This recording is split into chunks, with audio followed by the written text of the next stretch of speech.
Hey folks, I am Rebecca, blonde in the belly of the beast. Uh-oh, are we not live? It still says waiting. Let me know if we're live chat. We had some tech problems before we started, so I'm a little bit frazzled. But we figured it out. It was just my headphones. But there we go. Now we are live. But I have Leather Apron Club, which you've been made famous by your thorough statistical analysis of no subjects. And you're so good. You're so good at this, at hopping around the ban and still getting the information out there. So I've been binge watching your videos for the last few weeks.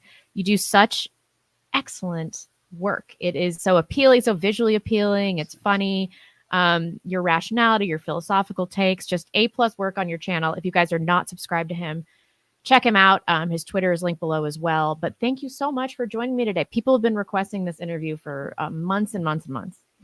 Oh, thanks. Yeah, I hope I don't disappoint.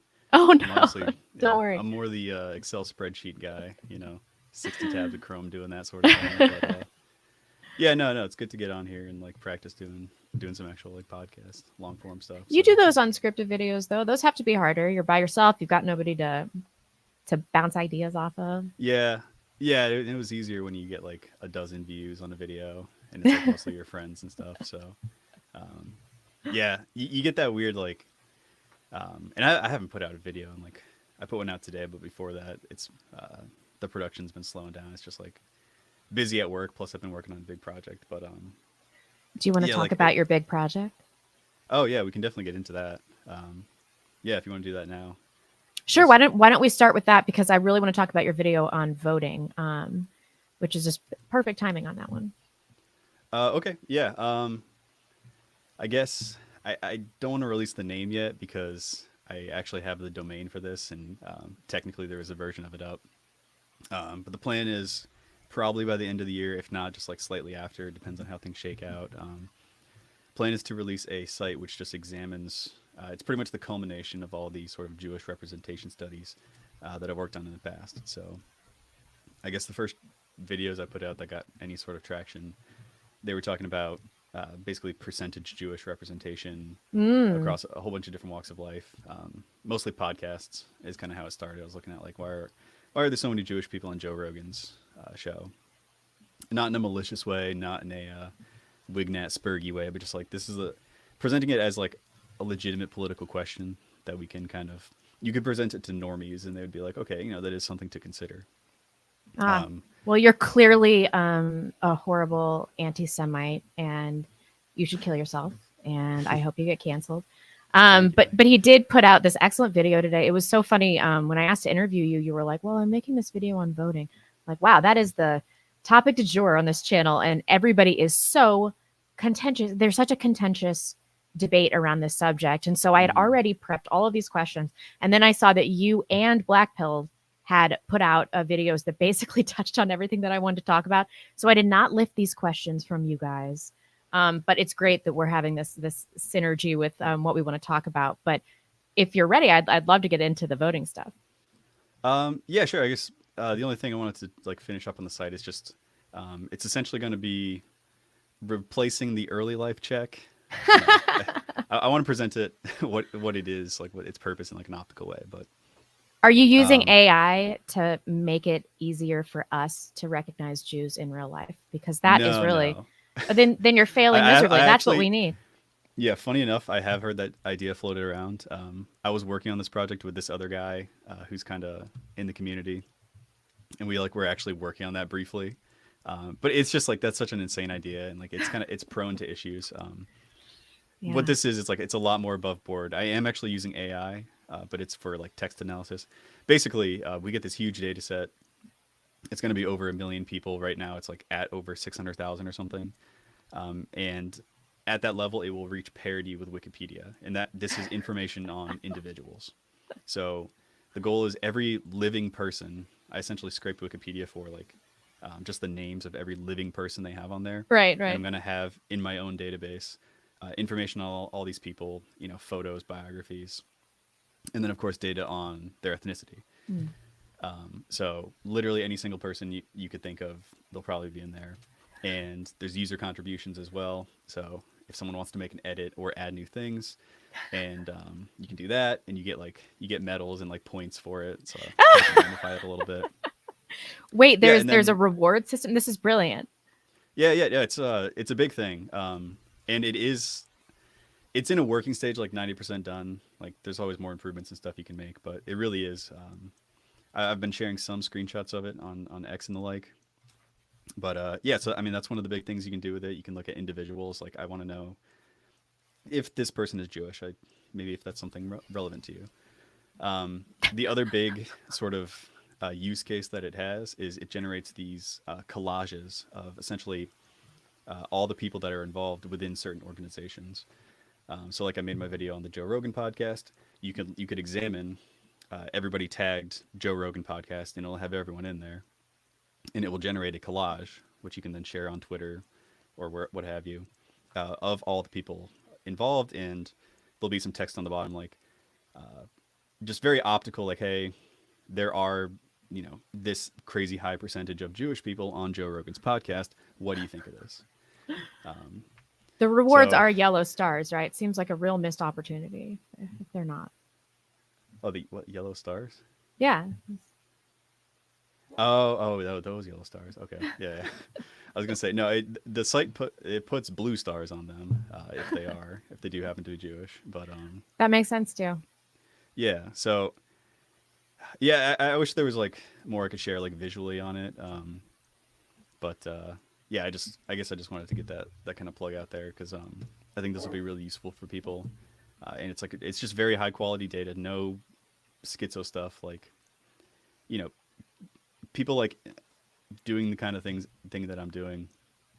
I feel like us more than anybody, we have to be skeptical of people like making these flippant accusations about this person's Jewish or that or Right. I don't know, just anytime you have like this kind of schizo discussion of Jewish people and Jewish power where it should be a legitimate issue, it just delegitimizes it for everybody. Absolutely. Yeah. I So can't tell you how many times I've been accused of being Jewish.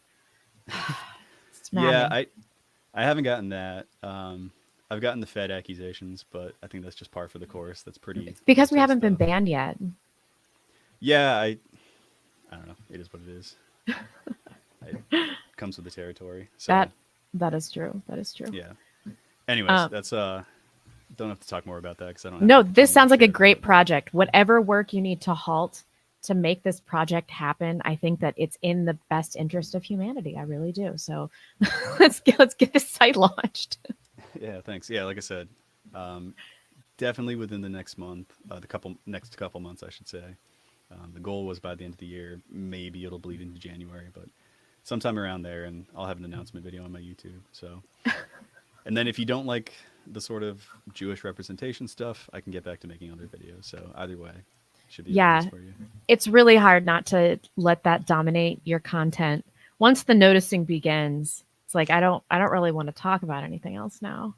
Right. So Yeah. I get the comments that are like, what is this, like some Jew hating channel now? I'm like, no, but I think that racial issues, and I really think that this is important. And I think it's kind of lays the foundation for people to understand what's coming in society. I do have a few questions about that. If you want to get into that or the voting thing, it's up to you. Yeah, whatever works. I mean, Sure. we're on the Jewish stuff. Maybe we just keep it rolling. Okay. So I heard this argument from my friend the other day about multiculturalism, and he said proximity to ethnic diversity, it develops white identity, and in an already multicultural society, that this structure probably has some silver lining because those of us that live in white enclaves and we don't have this proximity to all this diversity. I think it's easier to be like, well, there's not a massive racial problem in this country, and to ignore crime statistics and things like that, and Jewish overrepresentation. Do you think that there is a silver lining to multiculturalism? It's tough to be positive on it. Yeah. No, I mean, from my perspective, it's always going to be better to maintain a strong culture and all that. Probably not a surprising take. I did hear an interesting kind of spin on this recently from a video that Arval put out. I'm a big Arval fan. I don't know. I think he's super smart. I think I think his thinking like is kind of Godfather tier above this whole sort of movement. But yeah, not to glaze too much. But anyways, he did put out a video recently where he was talking about things are very far gone already in the West, regarding multiculturalism. So there aren't really. It's not that we can really derive like societal benefits from this. We can't develop white culture. It's not going to enhance it, further it like as a thing by itself. It's going to end up mixing with all these other cultures, and it will make it better or worse. You be the judge, but it's going to make it different. But what he was saying is that because we may have already gone past the tipping point, maybe we instead still develop enclaves, do the sort of thing he's doing, where he's making his community down in Arkansas, but at the same time position yourself within that structure to benefit from some of the things that will come from multiculturalism. Like, like it or hate it, it is a valid argument that multiculturalism helps the economy, or rather just like importing tons and tons of people. The GDP is going to go up because, GDP is pretty much, more or less a measure of how many people you have. But so like there are things like that. Like if we have a bunch of Chinese people moving into a city, there'll be a lot more real estate development. There will be a lot more businesses springing up.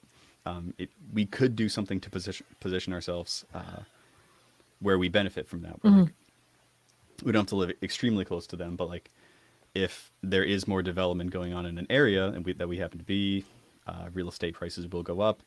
And, it's more about making the best of a bad situation than talking about it in terms of something that like we actually want. Right. But I don't know. I think this was kind of an interesting take on. I've never heard, the whole making lemonade out of lemons sort of deal. But Well, we don't really have any options, do we? yeah, no, yeah. I guess that's kind of what it is.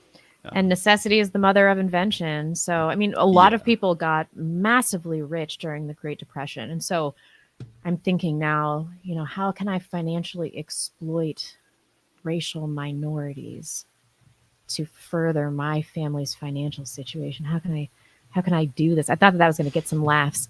But seriously, I'm like 70% joking. But I would like to find a way to get rich during all this. At least something good will come out of it.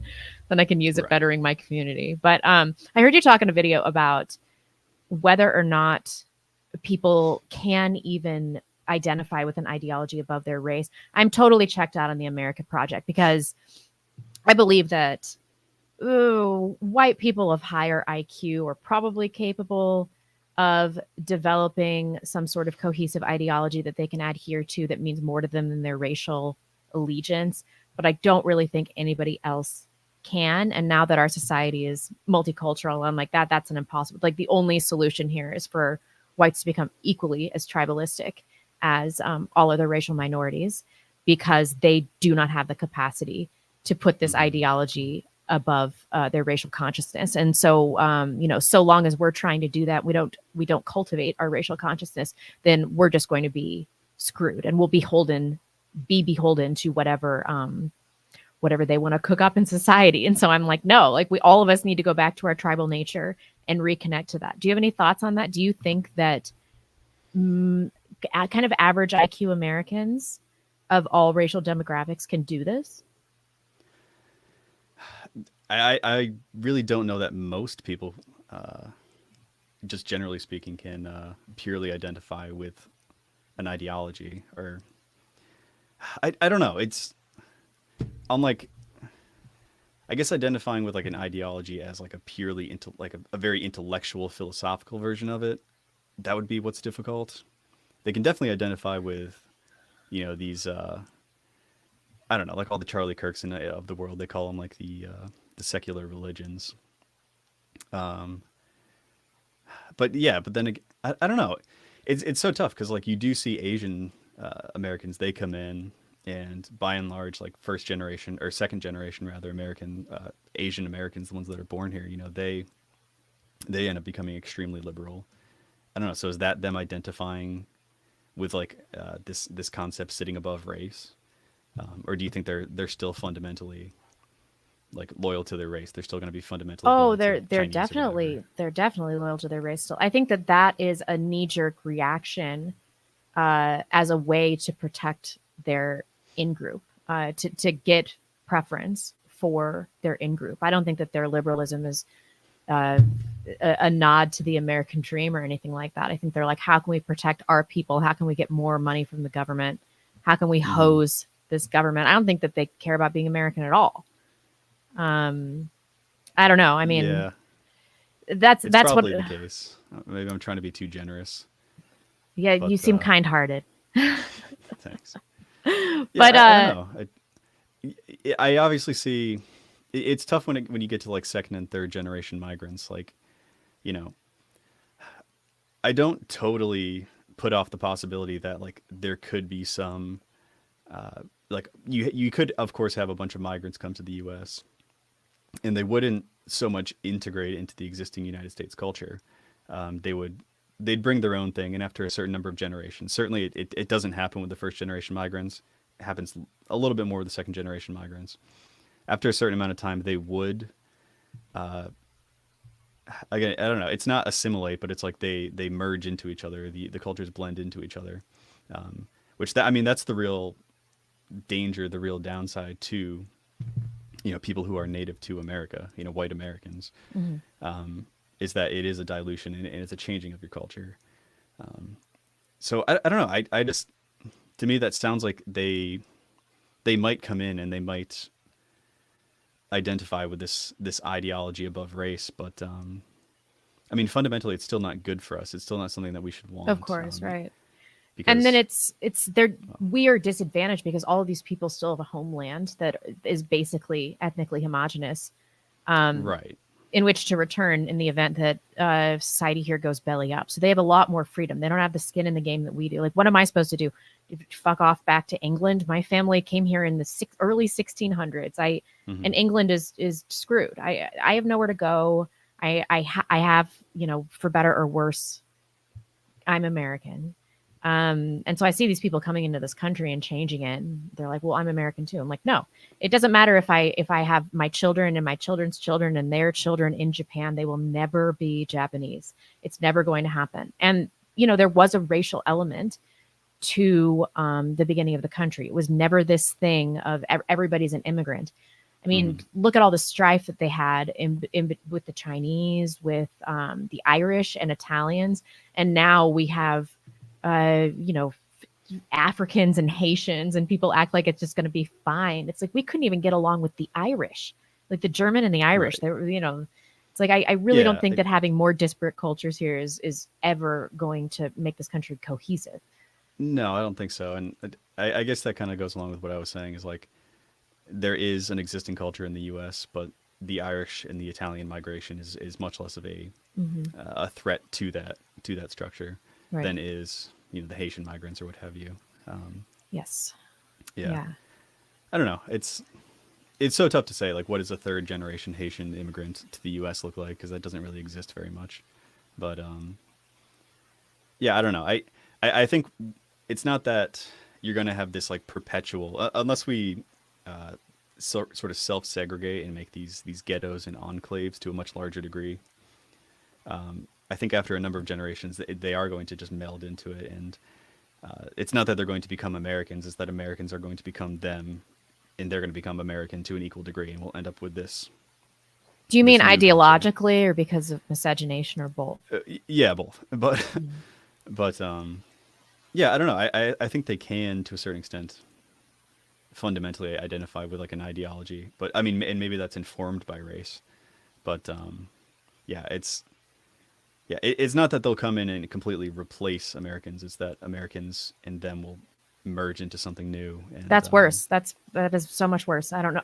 I haven't quite fleshed out this philosophy, but it's like, isn't being extinguished as you are in many ways better than being extinguished through mixture, through I mean, I don't know. There's something that I find a little more sad about that. Yeah, you could definitely argue that. Oh God, that's so bleak. Well, let's talk about voting because I feel like we're leading into that. So this has been I'm hearing people all the time because I do not vote. I don't engage in any way. I'm like loosely involved in some local political stuff, but that's pretty much it. But I believe that we should not vote because it sanctions a system that we want destroyed. And there is this tacit approval of the process every time you engage in this system and of the ideologies of the candidates, which we'll talk about in a second. So you talk about in your video, Republicans of today, they are basically the leftists of yesteryear. And what are we telling them every time we vote for them? We're telling them, it's okay. Go ahead. Move further left. I don't care. And I think that you're right on with that. But if you want to give a little breakdown about why you think that we should abstain from voting, I don't want to put words in your mouth. It was such a fantastic video. Yeah, thanks. Yeah, I mean, listen, if you're a father, I guess it's probably what you want to tell your daughters.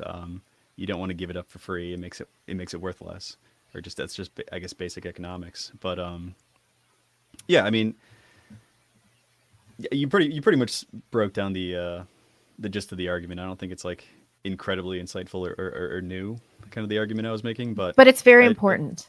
Yeah, I think it's important to remind people of like we do have a choice in this, and something I talked about in the video is we are more polarized based on polls in the United States now more than ever, such that essentially nobody is undecided. There are very few independents, and generally when somebody does, this is according to Pew, when they say that they are an independent on a poll, it's only because they're not very politically involved. They probably just got a call from a pollster and they're like, I'm independent, like, go away. So generally speaking, everybody already knows who they're going to vote for. So it makes it so the only legitimate choice is between, well, do I go out and vote or do I not vote? Because like for me, I'm not going to vote for Kamala Harris. It's just she's too different for me, just too radically different. So it's not going to happen ever. Right. But yeah, it's what you said. It's do I condone the continuation of, or basically Trump's rhetoric on Israel? Do I condone his rhetoric on abortion, which he's not exactly a hardliner on? And just all these things, like you have to make that decision. And the theoretical benefit of not voting is that you can signal, ideally as a group, if you could do this with like, say, Catholics or what have you, you could signal that you need to do more. You need to change your platform in order to get our votes. Well, how do we do that? That was my next question. How can the electorate show our displeasure in the absence of voting?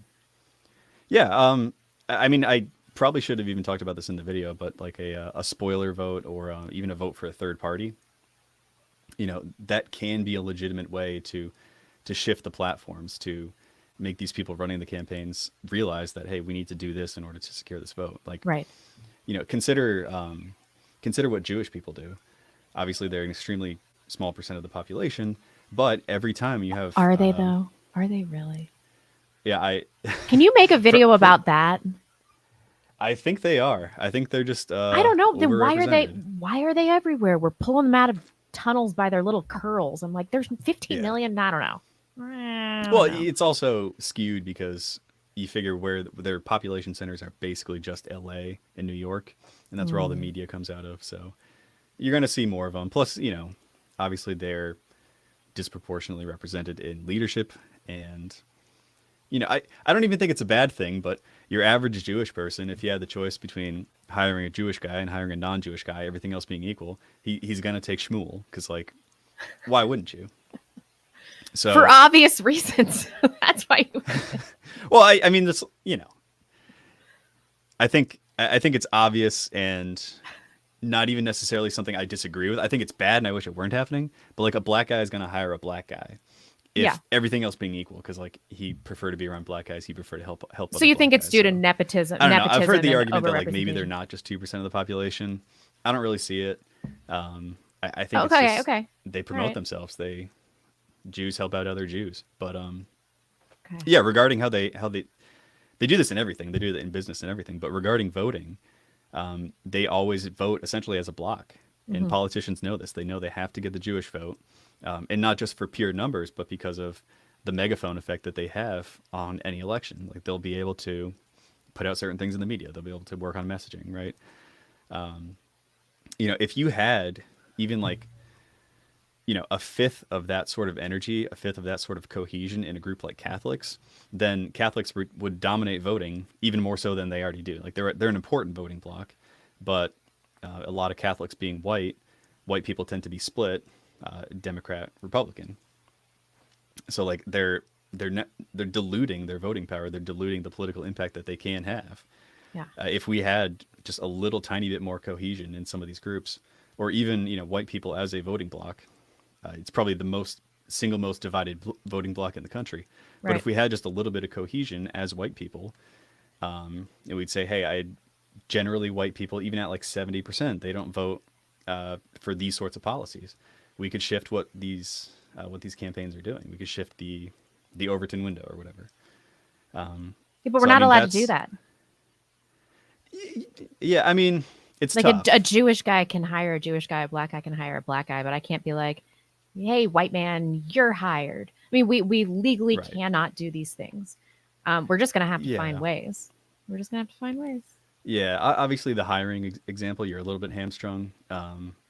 Probably a lot of it goes on because like at my job, I have not done this at my job, of course, but like I've had to do a bunch of interviews and give recommendations on who should be hired, and like you can, you can do that sort of thing. Yeah. So, but it happens everywhere, and we don't have to talk about just hiring people for jobs. We can talk about any sort of action you can take in politics.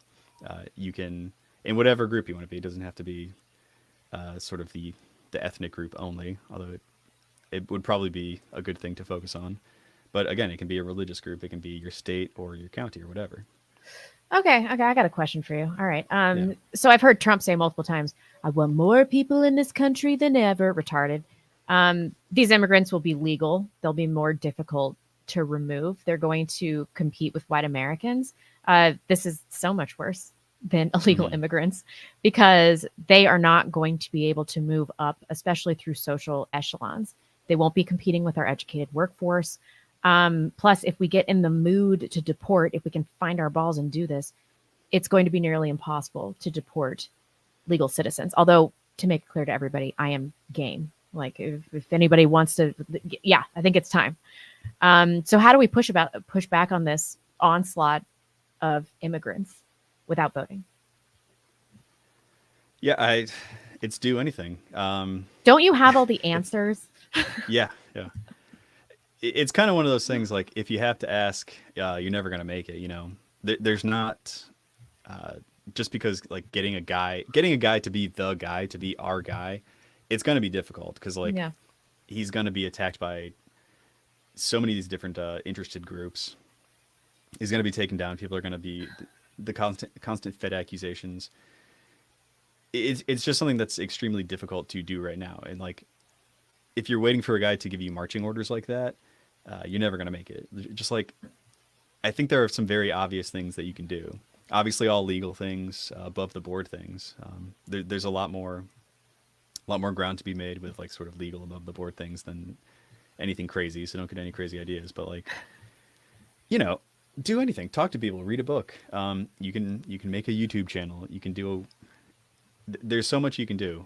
You can work in politics. Like some people kind of talk down on this idea, but there's, you can infiltrate politics. You can, even if it's at a local level, like there's endless things you can do to influence politics, to influence people in your life. That if you're just waiting for marching orders, you're too far gone. Like just do something. But people are so dumb. Like I before this COVID thing, I did not realize it, but I was wildly optimistic about the average intelligence of kind of your white normie, right? So I thought that there was more there. I'm like, our people, and then COVID happens. I'm like, what are you doing, you morons? Can't you see what's happening here? And then I watched your video and you were talking about the logistics of voting. I didn't realize how bad it was. How little the average American knows about the voting process, the outcome, just basic elements of our government structure. It was just abysmal. I mean, how many people would be able to pass a citizen retest at this point in time? I don't even want to know. I don't want to know. If you have that data, just don't tell me. So I think there was a sector of the populace that was never meant to vote. Do you agree with this? Oh yeah, for sure. Yeah, I mean, I don't know. I guess maybe it's like a super Reddit example, but the Plato ship of state, like you should obviously have the sailors be deciding who is going to be the navigator of your ship because they're the only ones who know what makes a good navigator. Yeah, I mean it's very obvious. Like, I don't know. Do you think that's actually a controversial idea? Like to have? For sure. Yeah. I don't know. I wonder. I guess maybe I don't talk to enough leftists or whatever, but They I think wonder, that like, voting is a human right. They really believe that. yeah, but like, what if you did it on like a non-racial basis and just like you need to make sure that people take a civics test Yeah, before no, voting? they're never going to allow that because they know what that Yeah, is code for. That's a dog whistle for race, which it right. is. It totally is. I mean, Yeah, it's unfortunately difficult to do something like that wouldn't have a disproportionate impact on like inner city people. yeah. So yeah, obviously there'd be objections. I don't know. Trying to find Um, a way where that would work, but yeah, obviously you shouldn't have the vast majority of people voting. I totally agree. I couldn't agree more. Um, I do also worry that we're too dumb and hedonistic to do anything for posterity. As a society, do we even have it in us to do something really hard that will never be rewarded in our lifetimes? And you talked about this in this excellent video that you made about weak versus strong libertarians. I don't want to mischaracterize you, but you said weak libertarians are people that don't hold liberty as their highest value, and strong libertarians, they necessarily intervene with current liberties to protect future liberties. So it's kind of this no-win proposition that pipelines you into leftism or fascism. And I thought that that was very profound. I'm like, that's exactly what happened to me. I Yeah. was a strong libertarian, and now I'm virtually fascist. But I think that that's kind of what we're dealing with right now in terms of voting. Are people going to do what is hard now and not vote, give up our bread and circuses, do what is necessary for posterity? Or have we lost that element in us to even be capable of doing what's difficult, since we won't see it played out in our lifetimes, probably because of Hmm. secularism? Yeah, no, I tend to agree. I mean, I think we're going to be on the same page on a lot of stuff. I do. That made me wonder though. I've heard some people make the argument that like modern hedonism is just going to be sort of a great filter to, essentially the people who want to, they have a will to live and they have a will to like further their genetic line. They're Right. going to be the great victors of all this. Um, and like the examples, it kind of relates to that argument of like how the Middle East became extremely religious, whereas in the 70s they were much more liberal. Yeah. I don't know. I mean, do you think there's something to that? Like, obviously, the downside is like, if we care about European people's values, then there's a huge risk that the people that are the most religious and are the most fecund are going to be people who are not European. But like, I Yeah. don't know. Do you think there's a white pill scenario where like 2075 and the country is like half Amish and half Mormon, and like I we're mean, all I good? would rather that is certainly not ideal for me, but as a Catholic, I would rather that Right, right. than have the country filled with Catholic Haitians. Yeah, no, totally agreed.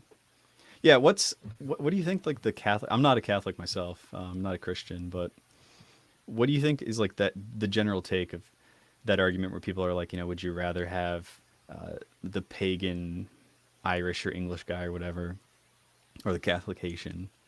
You know, It's I the th- old E. Michael Jones problem, right? I mean, I love E. Michael Jones. I think he's done great work, but he is accostingly naive about the importance of race. I mean, I think that this comes from the belief that every soul is equal, and that's something that I agree with. That every soul is equal, but I don't believe that every person is equal or has equal ability to contribute positively to any given society. Mhm. Um, so, is it ethical for me to make my country worse so that Catholicism can marginally improve the lives of minorities in which I have no connection. Like I don't think that that's ethical. I don't. Right. And so do I want people to convert to Catholicism? Sure, but they're still not my people. They're not. They're not my people. And this comes down to that question again, like, is there a higher value than racial allegiance? Can religion even do that? I mean, because as a Right. Catholic, although I'm a half-ass Catholic, but as a Catholic, I look at racial allegiance and that is just clearly more important to me. So, do you think? I don't know that I've necessarily heard this argued anywhere, but I kind of have this thought that like a religion, to a certain extent, it's gonna be sort of the embodiment of whatever people that it was developed in, and it's gonna reflect religious sentiment and feelings that are unique to how that people evolved or developed or whatever. Right. So, given that Catholicism, although it is like based on like the Jewish base and is the Jewish history, but given that all the theology and really the advanced philosophy of it was developed in Europe, does that make it like a fundamentally European, a fundamentally white person's religion? I think so. Yeah, I think it does. And I think that when it's applied to these low IQ races, that it helps them ascend to a higher spiritual plane. And I do believe in white paternalism to some degree in these countries, so Right. long as we don't deplete their resources for our own benefit. That being said, in its natural state, look at what Haiti is like. In the absence of Catholicism, Haitians practice witchcraft and literally cannibalize each other. So Catholicism is clearly good for them. But if it creates a situation where these people are coming into my country, I'm like, no, I'm out. I'm out on this. You want to bring Catholicism to Haiti, get them to stop eating mud and killing each other? Awesome. That's great. That's good for the world. But it's bad for these people to be in my country, and they're not my people, and I don't really care about them. So in Catholics, it's just they are just doing this left, right, and sideways. So much of the immigrant problem is because of Catholic charities. So much of the homeless Right. problem is because of Catholic charities. I hate the Pope. And so I'm looking around Catholicism. I'm like, well, how did I get here? You may wonder, Right. how did I get here? But I think that it's incumbent on us to try to reform from within and keep the flame alive, because I do believe it is the one true church. So it's been bastardized by people, but it is our responsibility to bring it back to what it should be. Right. But I guess you said like it can be something that is like legitimately spread to a place like Haiti. But if it is something that is like fundamental to a European spirituality, can they actually develop spiritually from it?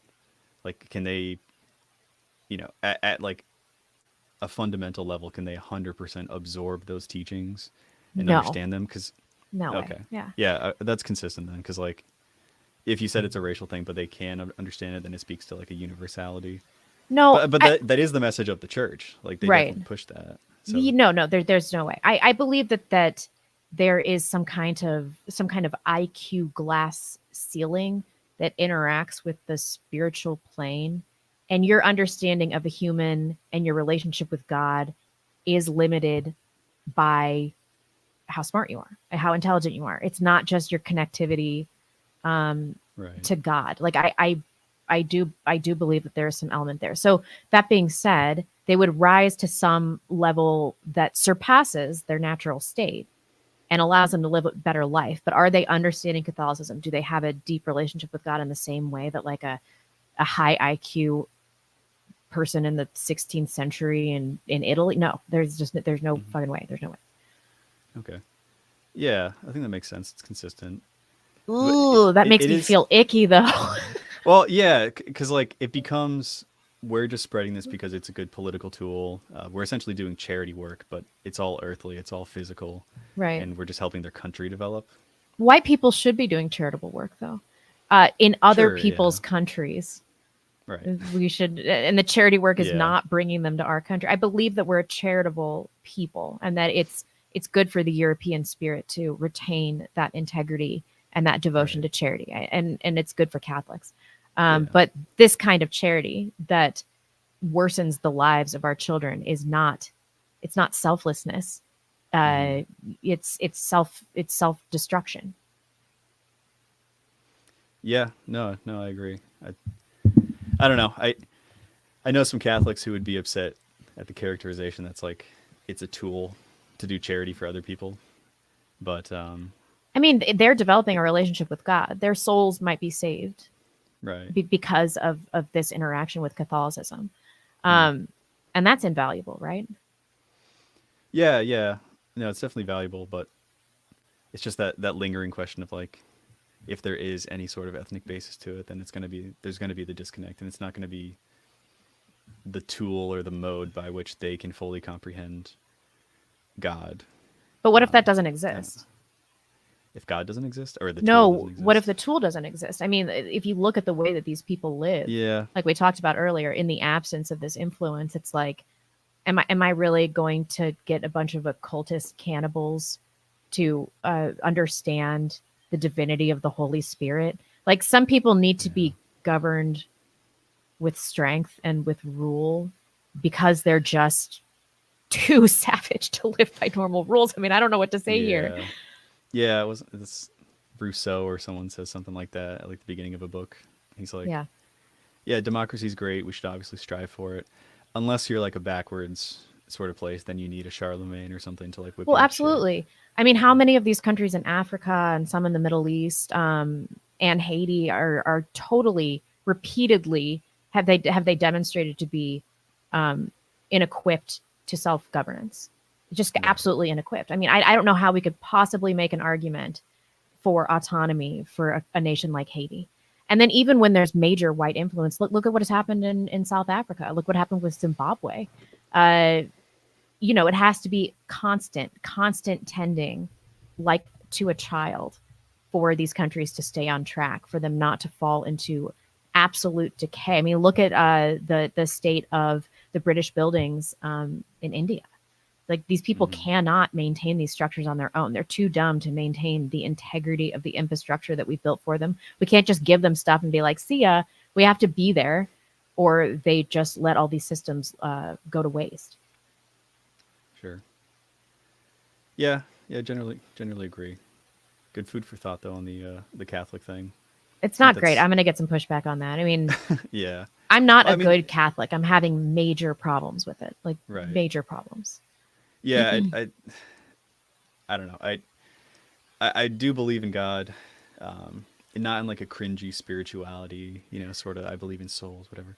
I definitely believe in God. I think His existence is self-evident if you reflect upon it. But specifically, yeah, issues with the church prevent me, I think, from like fully endorsing it.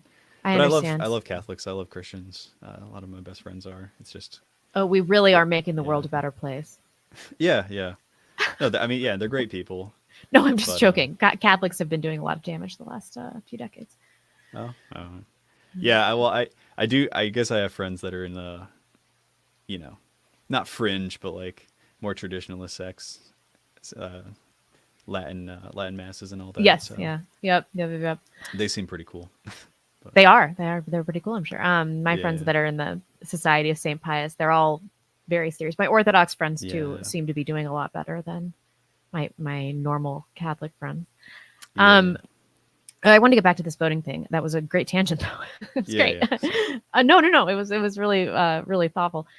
Do you think that Trump creates the illusion that disgruntled people are doing something positive, and that it delays or even prevents this ever important breaking point of white people?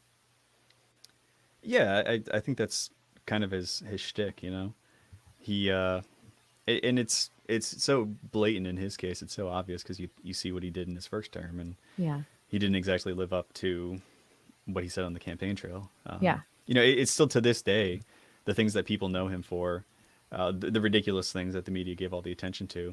Most of those were said on the 2016 campaign trail, and as soon as he got into office, maybe there was one or two more things, one or two more times he like said my dick is huge or whatever, but like he mellowed out a lot, and Yeah. he didn't really follow through to my satisfaction. I think to anyone's satisfaction on any of the policies that he proposed. He wasn't harsh on immigration. He let in the same number of legal migrants If you look Do at you actual, remember the stat that you talked about with the border wall? I don't want to put you on the spot. yeah, the exact numbers I don't know, but I think so, like sum total, he made 88 miles of new walling, and it's walling system, so it's not Right. necessarily always like the giant 40-foot tall wall or whatever it is. Sometimes it just includes, I think they're called like secondary fencing, and that was actually it was like 50 some odd miles of it. So a rather modest increase to the actual size of the border wall, and he did replace a lot of the existing border wall, right? Yeah. But it is such that like only a third of the entire U.S. Mexico border actually is covered at this point. And even those sections, they're leaky. Obviously, people are still getting in, so it's not manned to the degree that it needs to be to actually prevent the influx. So, So what was the um, point? People are like, well, he still did something, and everybody was opposing him, and he couldn't blot it out. I'm like, all right, right, I get it. Like, I understand yeah, that he faced some opposition, but he really didn't do very much that he said he was going to do. And then on this campaign trail, I mean, saying that he's going to let in like historic levels of legal immigrants. Are boomers looking at this and they're like, yeah, great.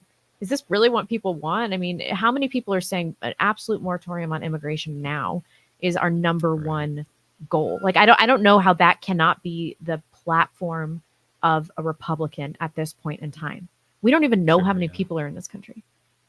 yeah. I mean, the boomers are cooked. You know, it's not breaking news, but yeah, they really just believe in that worldview where like as long as you come here legally.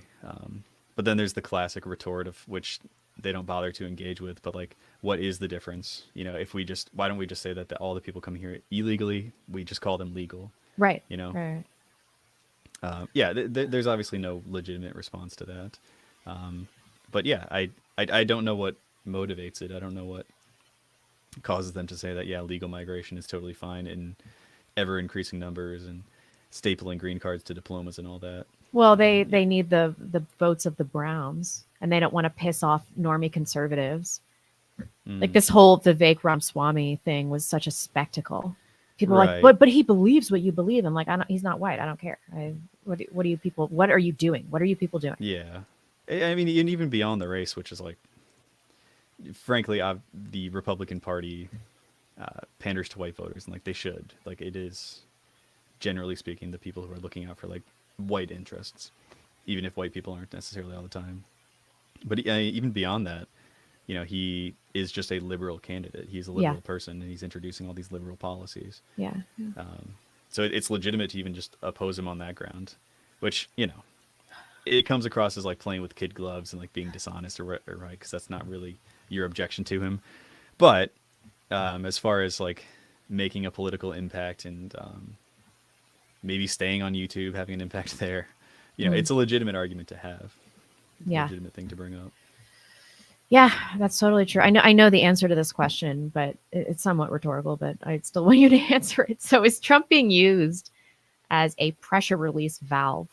And worse, have the powers that be decided that he can be elected so that he can control the dissent or that he can be blamed for the decline? I mean, that's tough to say. It's tough to say. 'Cause, like, is there a controlled op on Trump's side? Like, obviously, yeah, to a certain degree, you can make the argument. Um, you could also make the argument on the Harris side. Like, she's got big money backers. She's got all the special interests. I don't know. It's one of those scenarios where like no matter who the candidate is, you're always going to be able to make that argument. So I'm skeptical of it. Mm-hmm. Now, like, I don't know. Again, I like to kind of just deal in like whatever hard facts you can get. Obviously, there are more special interests, more moneyed interests that are backing Trump this time. Obviously, Adelson, you can look at the open secrets list of donors that are actually funding his campaign. Yep. You know, so I just don't know you necessarily need to invoke these arguments where necessarily you don't actually know what's going on of like, did someone necessarily set him up as a release valve or like whatever their plan is. Yeah, I guess it doesn't really matter. Yeah, you don't necessarily need to go into that, but you can look at, you know, what percentage of his campaign donors are Jewish, and are they Zionists? What interests do they support? So there's no sort of stretching needed to determine that. Yeah, Trump is bowing to certain interests. He's bowing to Zionist interests, Oh, for and sure. to Silicon Valley interests. That's probably where he got the idea to staple a green card to diplomas. They want to suppress wages in Silicon Valley by bringing in a bunch of Indian immigrants legally. You know, so I don't know. It's always fun to speculate and go into the that sort of territory, I guess. But you don't even really need to do that. Like, Hmm. yeah, Trump. He's fighting for Zionist interests to a large degree. He's fighting for oil interests and Silicon Valley Of interests. course. Yeah. Um, yeah, is he a relief valve for like white anger on the issue? He'll probably, suppress white people being disgruntled by politics. That's something that will certainly be worse under Kamala Harris.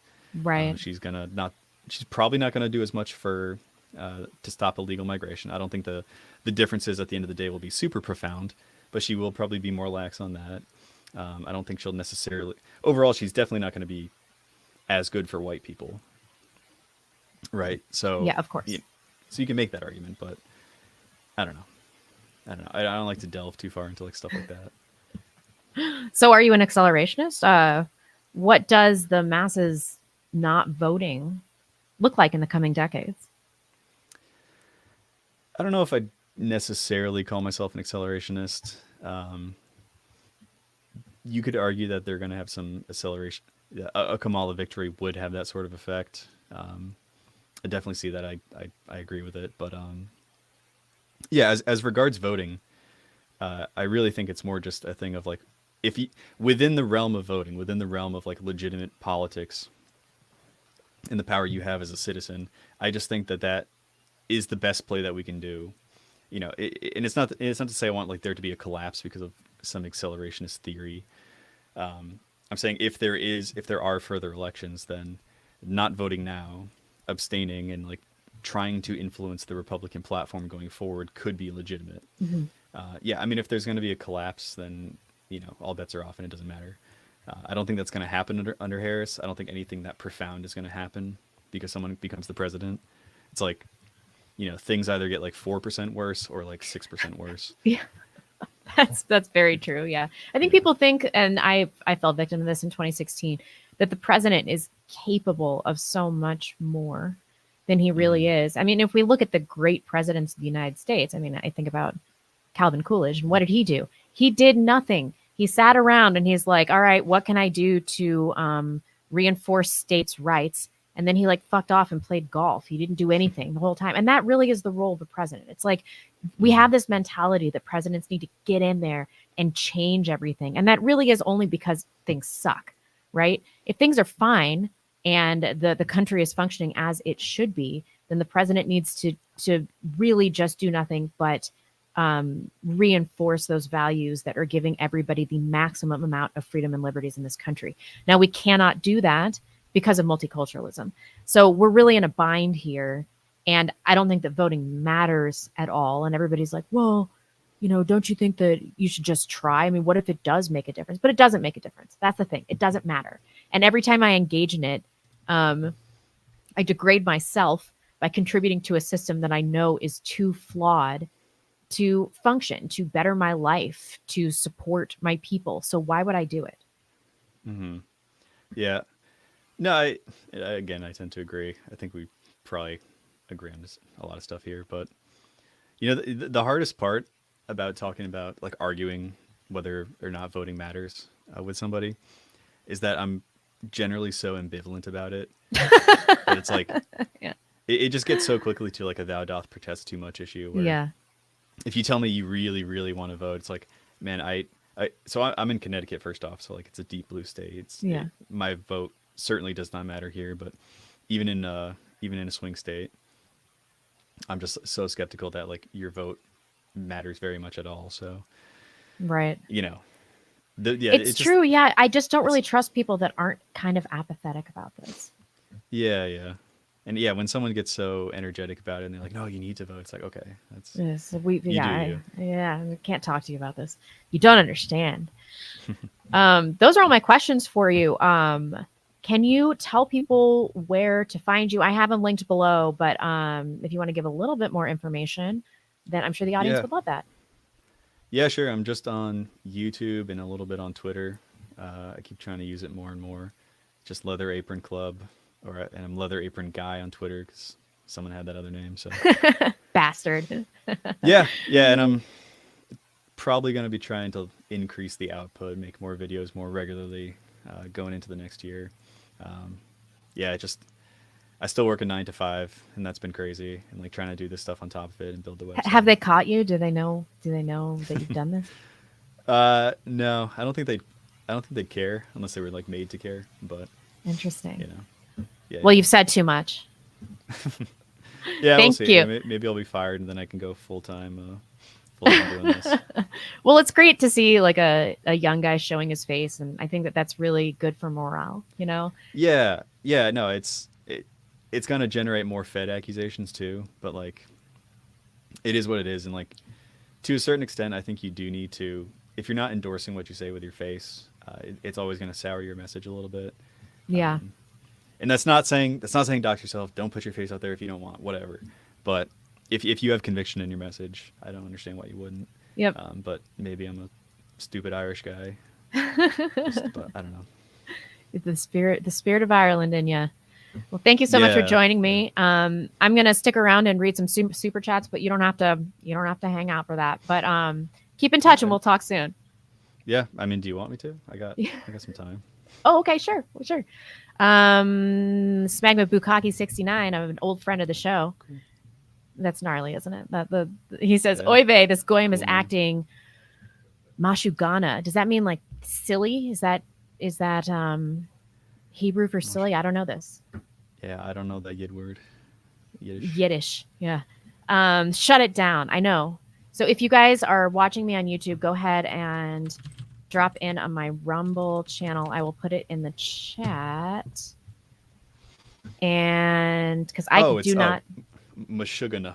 It's Mashugana. Mashugana. Oh, Yeah. now I feel really stupid. I have heard that. It means like nonsense, though, right? Yeah, like you're acting crazy. Ah, okay. Yeah, you guys, I'm not monetized on YouTube, but I am on Rumble. So I just dropped that in the chat. Check me out over there, and I can take donations. Let's see. Thank you, Mr. Smegma Bukaki. He's a holdover from the Matt and Blonde show. Yvonne 66. On the J population, Alex should look into the late 1800s U.S. barring asking Jew Gentile on the census and look at the missing 1890 census, all burned in a suspicious fire. The International Jew has some info. Are you familiar with this? No. Is that related to the story of like they would hide their ethnicity by insisting that they list their country of origin? I have read the Henry Ford's book on that. That was Henry Ford's book. It was probably like my first real introduction where I took this stuff seriously. It's not a perfect book and it has its issues, but it kind of gives you it gives you a framework by which to understand the problem. Right. You know, this is how it operates. These are the sorts of things that we were talking about when we say that there's outsized power from these groups. Yeah. So highly recommended. But I don't remember that particular story with the burning of the records. I guarantee he'll be looking into it right after this stream, though. He's Yeah. going to be Googling. Mojack, hey, buddy. I will never fault anyone for coming to God. Being a person who's lost his faith, went to Satanism, having God save me physically and spiritually. I can't denounce them for coming to God.